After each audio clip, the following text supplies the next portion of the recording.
नव्या मुंबईमधली जी माथाडी आहेत आपले स्थानिक, त्यामध्ये आता त्यांची नाराजी वाढत चालली की परप्रांतीय माथाडी जे आहेत ते त्या ठिकाणी घुसखोरी करतात, मात्र त्यावरती माथाडी नेते असतील किंवा सरकार असेल त्यांचं लक्ष नाही आहे.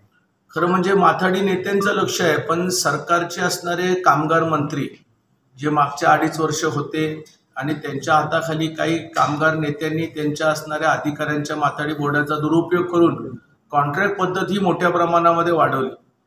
नव्यानं झालेलं सरकार आदरणीय देवेंद्र फडणवीस साहेबांच्या माध्यमातून आता जे आमचे नवीन कामगार मंत्री आकाश फुंडकर साहेब आहेत, हे स्वर्गीय भाऊसाहेब फुंडकरांचे चिरंजीव आणि एक चांगला तरुण कार्यकर्ता आज मंत्री झालेला आहे. आणि यानंतर त्यांनी ज्या पद्धतीने माथाडीचं विधेयक आणलं, त्या विधेयकामध्ये त्यांनी जो अभ्यास केला तर त्यांच्या लक्षात आलं की चांगल्या पद्धतीनं खरा कामगार कायदा हा अवलंबला जाईल. ज्या ठिकाणी अनोंदित कामगार असतील, परप्रांतीय असतील, तिथं यानंतरच्या कालखंडामध्ये खऱ्या माथाडी कामगारांना त्या ठिकाणी न्याय मिळेल असं आम्हाला कामगार मंत्र्यांच्या माध्यमातून पूर्णपणे विश्वास आहे. मागचे कामगार मंत्री म्हणजे नक्की कोण? आता आमचे सांगली जिल्ह्याचे सुरेश खाडे, एकतर ते कामगार चळवळीतले नव्हते, एक उद्योगपती. आता उद्योगपती कामगारांना न्याय देत असेल तर मग कामगार कायदेच झाले नसते.